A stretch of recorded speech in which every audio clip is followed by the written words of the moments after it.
Fala galera, meu nome é Davi Caldas, você está no Intelectus Podcast, o seu podcast de teologia e assuntos afins. Esse é o episódio de número 28 e hoje nós vamos conversar um pouco sobre o capítulo 16 do Evangelho de Mateus. Esse é um capítulo muito importante para os católicos romanos porque é com base nele que o catolicismo sustenta a ideia de que Jesus fundou a Igreja Católica Romana, que Jesus fez de Pedro o primeiro Papa, de que Jesus também estabeleceu ali a sucessão papal e de que também ficou estabelecido ali naquele momento que tanto a Igreja como o próprio Papa seriam infalíveis em matéria de doutrina, em matéria de dogmas. Evidentemente, os protestantes não concordam com essa interpretação e, portanto, nós vamos avaliar nesse episódio quais são as interpretações mais coerentes dessa passagem. Antes de começar, você já sabe, se você estiver ouvindo esse podcast no YouTube, não deixe de curtir, comentar, compartilhar o vídeo, se inscrever no canal caso não seja inscrito e ativar o sininho de notificações para não perder as nossas atualizações. Se estiver ouvindo esse podcast em outra plataforma de vídeos ou de podcasts, também não deixe de divulgar este trabalho. Você também pode ajudar financeiramente esse podcast fazendo um Pix para a chave davicaldasb, esse B é de Bezerra, @gmail.com. Dito isso, vamos começar o episódio. Nos episódios anteriores, nós vimos que o princípio do sola scriptura é bíblico, ele é defendido pela Bíblia Sagrada, que a Bíblia coloca tanto a tradição quanto o magistério como sendo falíveis, diferentemente da Bíblia, que é infalível, e que existe uma continuidade na Bíblia entre a fé judaica e a fé cristã, de modo que não faz sentido colocar a Igreja como sendo uma instituição que substituiu Israel e que, portanto, é perfeita em seu magistério e em sua tradição. Na verdade, nós vimos que isso também não tem base bíblica e, portanto, a Igreja também tem um magistério e uma tradição falíveis. No entanto, a questão que pode surgir depois dessas constatações é que em Mateus capítulo 16, nos versos 18 e 19, Jesus faz uma promessa a Pedro que os católicos romanos interpretam como sendo não só a fundação da Igreja Católica Romana, mas também como a garantia de que a Igreja Católica Romana jamais cometeria erros em termos doutrinários. Em outras palavras, a Igreja Católica seria a única verdadeira igreja e uma igreja perfeita, com um magistério infalível e uma tradição infalível. Mas seria essa a interpretação correta de Mateus 16, versos 18 a 19? Bom, o que vamos fazer aqui é ler o texto e fazer uma avaliação das principais interpretações possíveis desse texto. Dizem assim os versos 18 e 19. Também eu te digo que tu és Pedro, e sobre esta pedra edificarei a minha igreja, e as portas do inferno não prevalecerão contra ela. Dar-te-ei as chaves do reino dos céus. O que ligares na terra terá sido ligado nos céus, e o que desligares na terra terá sido desligado nos céus. Vamos contextualizar essa passagem. Jesus estava indo para os lados de Cesareia e resolveu perguntar aos seus discípulos o que as pessoas diziam dele. Em outras palavras, quem as pessoas pensavam que Jesus era? Então os discípulos responderam que alguns pensavam que Jesus era João Batista, outros Elias, outros Jeremias e etc. Jesus então lança outra pergunta: quem vocês pensam que eu sou? Neste momento, Pedro, que inicialmente era chamado de Simão, responde que Jesus era o Cristo, o Filho do Deus vivo. Jesus então responde a Pedro que ele era bem-aventurado porque não havia sido carne ou sangue que o revelou aquilo, mas sim o próprio Pai que está nos céus. E é a partir desse ponto que Jesus faz a promessa que nós acabamos de ler. Agora vamos organizar as coisas. A promessa de Jesus possui 3 pontos. O primeiro é que Jesus edificaria a sua igreja sobre uma pedra. O segundo é que as portas do inferno não prevaleceriam contra a igreja. E o terceiro é que Jesus daria a Pedro as chaves do reino dos céus. Vamos focar primeiro no primeiro ponto, a pedra em que Jesus estabeleceria ou edificaria a sua igreja. Quem exatamente é essa pedra? Ao longo da história, 3 opções foram propostas. Ou a pedra seria Cristo, ou a pedra seria a confissão de Pedro de que Jesus era Cristo, o Filho do Deus vivo, ou a pedra seria o próprio Pedro. A primeira opção, a de que Jesus seria a pedra, tem como ponto forte o fato de que os apóstolos realmente se referiam a Jesus muitas vezes como sendo a pedra. E o que é mais significativo é que o próprio Pedro utilizava essa terminologia. Por exemplo, em Atos, capítulo 4, versos 11, Pedro diz: "Este Jesus é pedra rejeitada por vós, os construtores, a qual se tornou a pedra angular." O mesmo Pedro, em sua primeira epístola, no capítulo 2, versos 4 e 5, vai dizer o seguinte: "Chegando-vos para ele a pedra que vive, rejeitada sim pelos homens, mas para com Deus eleita e preciosa, também vós mesmos, como pedras que vivem, sois edificados casa espiritual, para ser de sacerdócio santo, a fim de oferecer de sacrifícios espirituais agradáveis a Deus por intermédio de Jesus Cristo." Na sequência, Pedro ainda vai citar algumas passagens das escrituras hebraicas, identificando Jesus como sendo a pedra angular, a pedra que os construtores iriam rejeitar, a pedra que se tornaria mais importante, a pedra que se tornaria um tropeço para aqueles que não a aceitassem. O que é interessante nesse texto ainda é que Pedro coloca toda a igreja como sendo pedras também. Então é como se Pedro estivesse dizendo que toda a igreja tem um pouco do Senhor Jesus, embora apenas o Senhor Jesus, claro, seja a pedra principal. Além de Pedro, o apóstolo Paulo também usa essa terminologia com Jesus. Em 1 Coríntios 3,11, por exemplo, o apóstolo afirma: "Porque ninguém pode lançar outro fundamento além do que foi posto, o qual é Jesus Cristo." Em 1 Coríntios 10,4, Paulo também vai colocar Jesus como sendo a pedra do Antigo Testamento que manteve o povo de Israel vivo espiritualmente. Já em Efésios 2, 19 a 22, podemos ler: "Assim, já não sois estrangeiros e peregrinos, mas concidadãos dos santos e sois da família de Deus, edificados sobre o fundamento dos apóstolos e profetas, sendo ele mesmo, Cristo, a pedra angular, no qual todo edifício bem ajustado cresce para santuário dedicado ao Senhor, no qual também vós, juntamente, estáis sendo edificados para a habitação de Deus no Espírito." Aqui, mais uma vez, Cristo é colocado como a pedra no qual todos estão edificados, mas, de certa forma, todos os componentes da igreja são considerados pedras também. Trata-se, portanto, de uma metáfora bastante comum que os crentes da igreja são pedras e que essas pedras, que são os crentes, estão fundamentadas na grande pedra angular que é Cristo. Finalmente, é digno de nota que o próprio Jesus aplica a si mesmo o título de pedra. Em Mateus 21, 42, assim como em Marcos 12, 10 e Lucas 20, 17, Jesus cita uma passagem da Bíblia hebraica que fala sobre a pedra que foi rejeitada pelos construtores e se tornou a pedra mais importante, a pedra angular, para se colocar como sendo essa pedra. Então, diante desses pontos, parece bastante razoável a ideia de que quando Jesus diz que sobre esta pedra ele edificaria sua igreja, ele estava se referindo a si mesmo. O ponto fraco dessa hipótese é que Jesus está falando com Pedro. Ele cita o nome de Pedro e então diz que sobre esta pedra edificará a sua igreja. E é bastante claro ali que Jesus faz um trocadilho com o nome de Pedro, já que Pedro significa pedra. Ou seja, pela análise do próprio texto em si, aparentemente Jesus está dizendo que Pedro seria a pedra sobre a qual ele edificaria a igreja.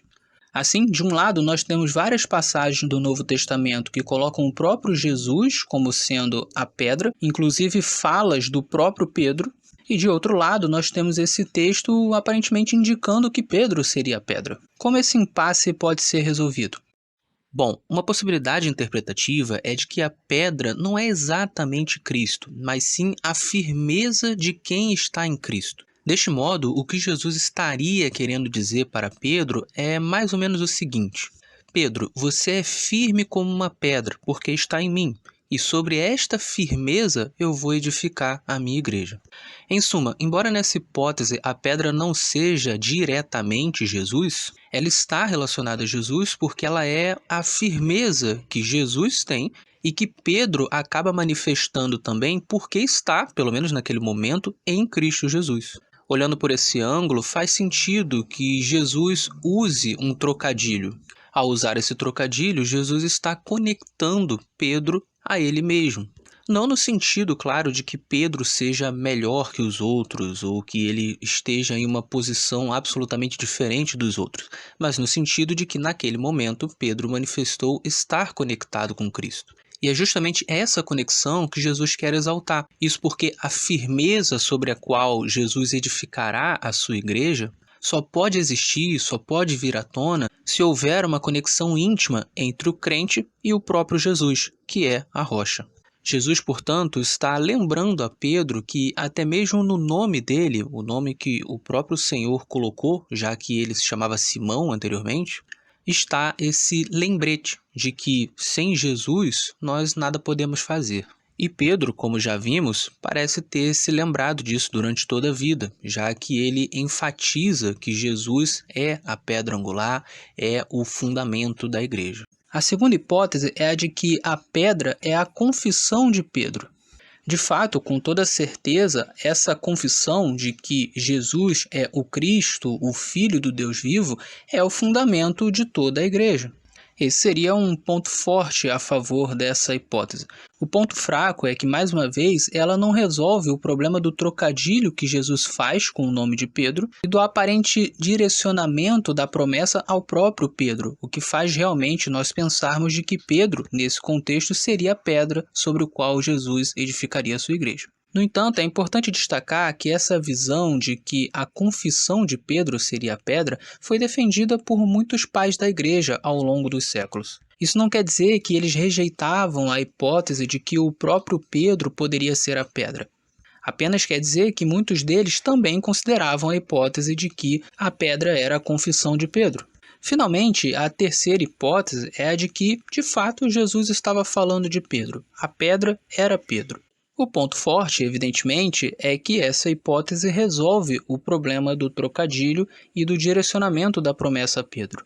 O ponto fraco é que nós caímos naquele problema que eu já mencionei, em que as outras passagens do Novo Testamento colocam Jesus como sendo a pedra. Uma forma possível de resolver esse problema é justamente recorrendo ao fato de que o Novo Testamento coloca todos os crentes como sendo pedras no edifício de Deus.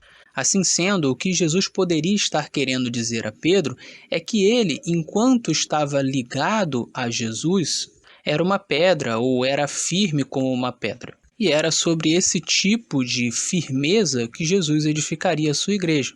Nessa hipótese, então, Jesus não estaria se referindo necessariamente a Pedro como sendo um fundamento, mas sim a Pedro enquanto ligado com Cristo. Dito de outra forma, Pedro ligado com Cristo seria um fundamento para a igreja. Mas isso, obviamente, não seria uma exclusividade de Pedro. Afinal, como o próprio apóstolo Paulo falou, todos os apóstolos eram o fundamento da igreja. Mas ainda há aqui um problema com o qual devemos lidar. Se a promessa de Jesus a Pedro não era exclusiva para Pedro, por que nessa passagem ele fala apenas com Pedro? Existem duas possibilidades aqui.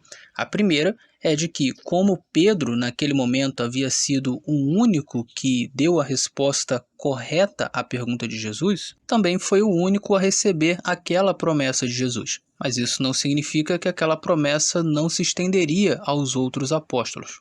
A segunda possibilidade é que Jesus realmente estava prometendo a Pedro algo exclusivo. Ou seja, apesar de que todos os apóstolos seriam um fundamento para a igreja, Pedro, de alguma forma, desempenharia um papel especial.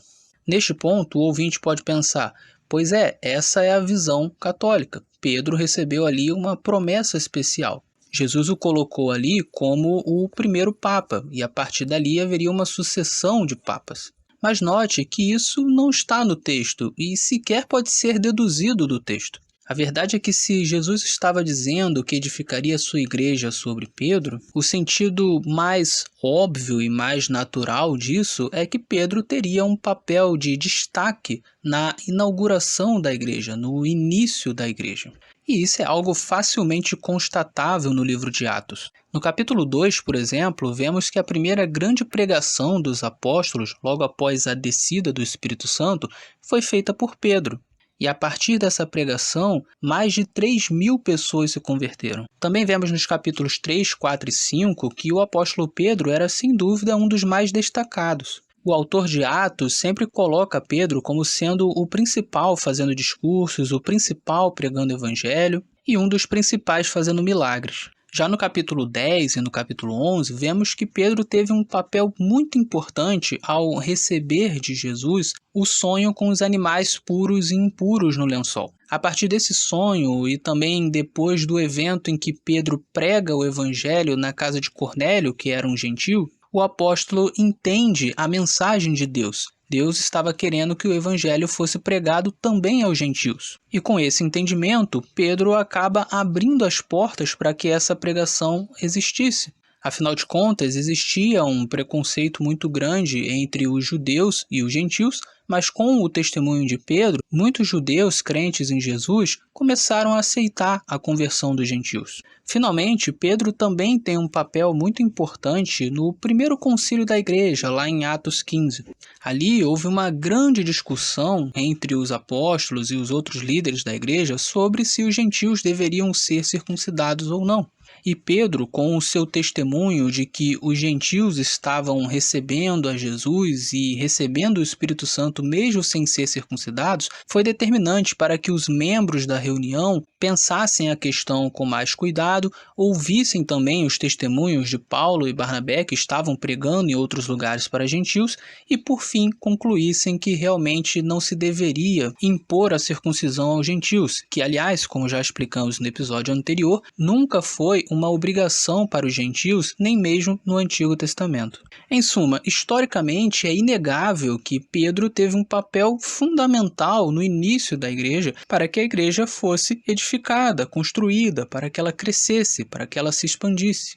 Pedro, com toda certeza, ajudou muito a abrir as portas para essa expansão. De todos os 12 discípulos diretos de Jesus, Pedro foi, sem dúvida, o que mais contribuiu nessa edificação inicial da igreja. Agora note, do fato de Pedro ter sido muito importante para a edificação inicial da igreja, não se segue necessariamente que Jesus fez de Pedro o primeiro papa. Também não se segue que a partir dele haveria uma sucessão de papas e que os papas seriam infalíveis em matéria de doutrina. Absolutamente nada disso está no texto e nada disso pode ser derivado do texto.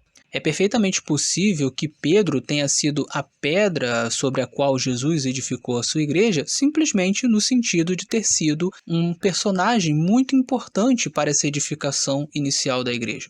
De fato, para além dessas narrativas que o Novo Testamento coloca como indicando que Pedro realmente teve essa importância, não existe nenhum indício de que Pedro teve essa posição de líder formal de toda a igreja e de líder infalível em termos de doutrina. Tampouco existe algum indício no Novo Testamento de que existiria uma sucessão desse suposto cargo formal de Pedro, no qual os sucessores também seriam líderes formais de toda a igreja e infalíveis em matéria de doutrina.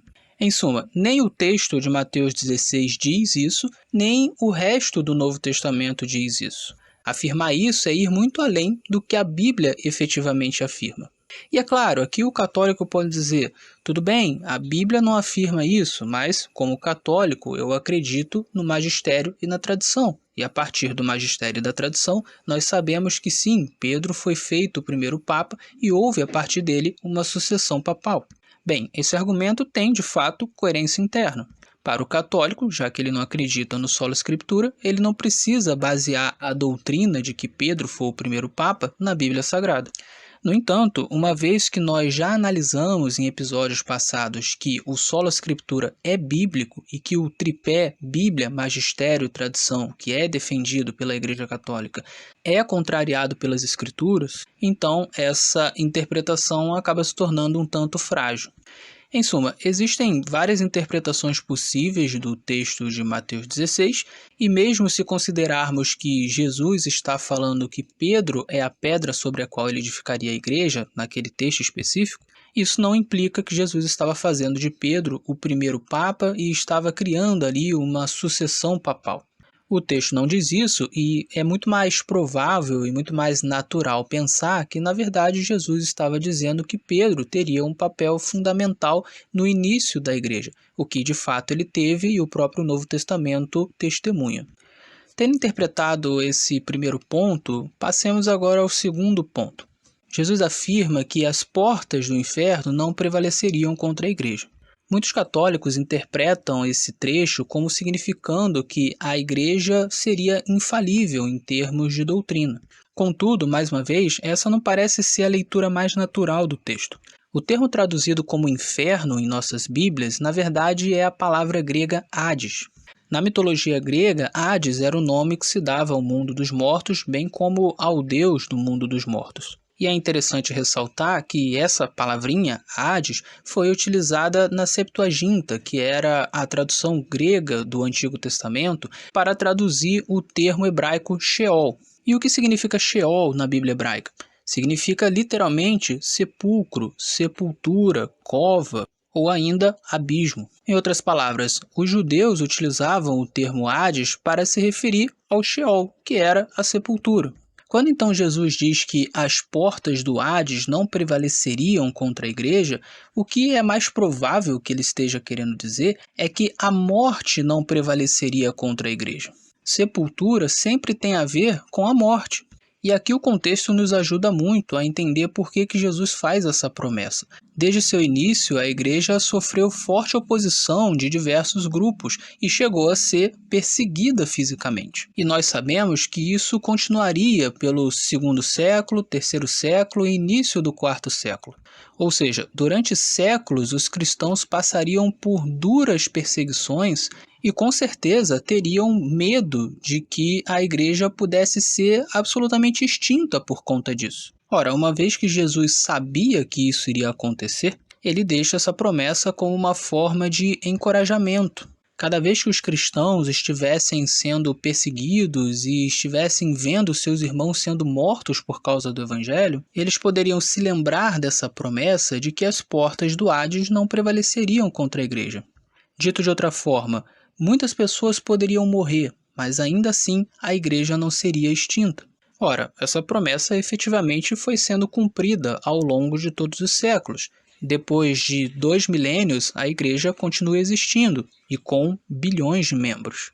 E cabe lembrar que as perseguições aos cristãos continuam ainda hoje. Existem países que ainda são hostis ao cristianismo, ainda existem mártires em nome de Cristo, mas ainda assim a igreja continua existindo.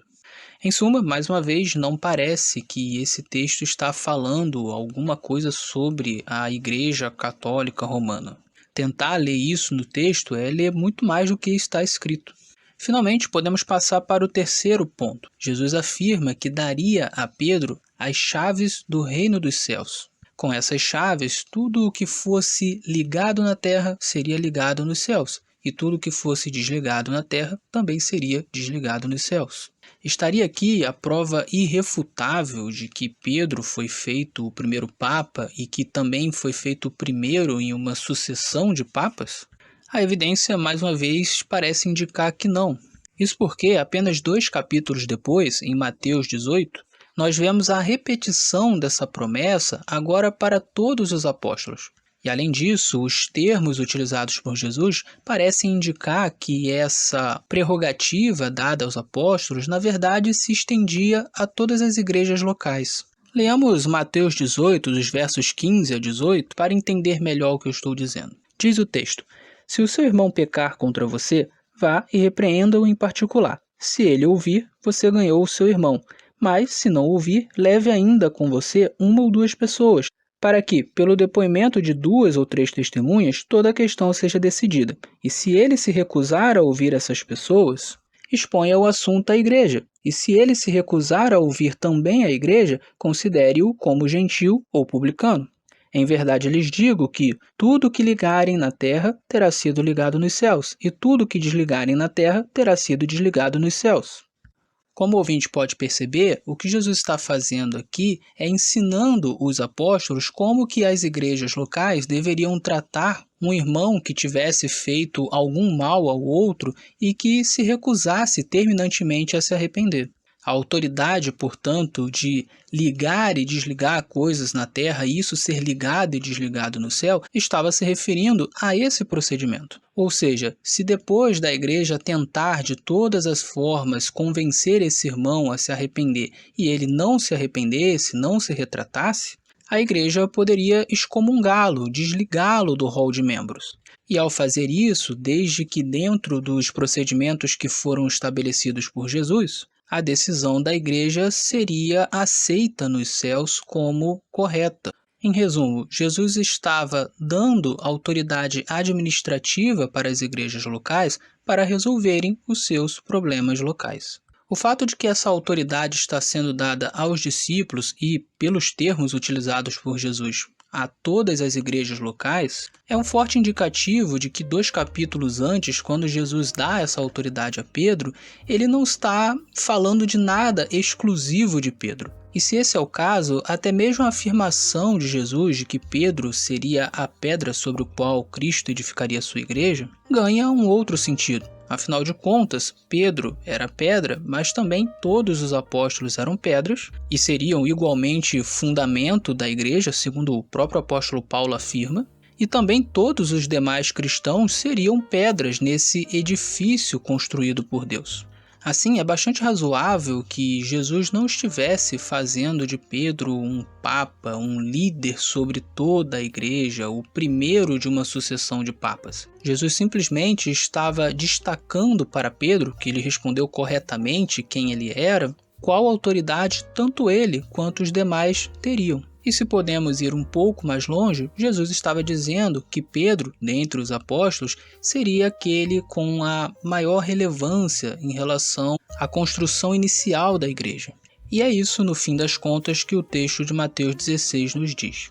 Não há absolutamente nada aqui sobre sucessão papal, não há absolutamente nada aqui sobre infalibilidade papal, não há absolutamente nada aqui sobre infalibilidade do magistério e da tradição da igreja.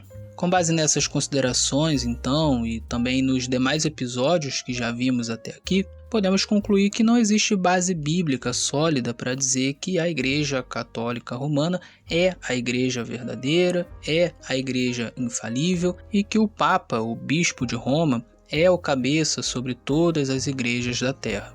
Isso não significa, no entanto, que os católicos não sejam cristãos de verdade.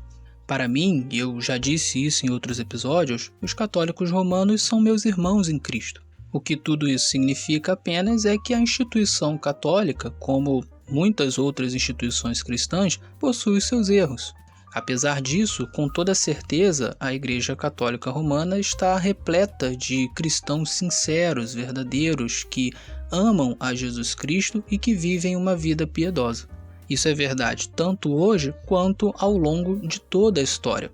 Por isso mesmo, é sempre bom fazer uma distinção entre a instituição e os membros que fazem parte dessa instituição. Com toda certeza, milhões de católicos piedosos que passaram por essa terra ao longo dos séculos fizeram muito bem para o próximo, para a sociedade e para a igreja. E não é porque nós temos diferenças em relação às nossas crenças que nós devemos desconsiderar esses fatos. Portanto, que esse episódio não seja visto como uma forma de intolerância contra os católicos romanos. O objetivo dessa série de vídeos é apenas destacar a minha posição. Eu sou um protestante, creio no sola scriptura e estou expondo as minhas razões para isso. O ouvinte tem toda a liberdade para discordar, mas que nós possamos fazer isso com amor, respeito, educação e maturidade. Muito bem, eu vou ficando por aqui. Espero que o ouvinte tenha apreciado o que ouviu. Fique com Deus e até o nosso próximo encontro.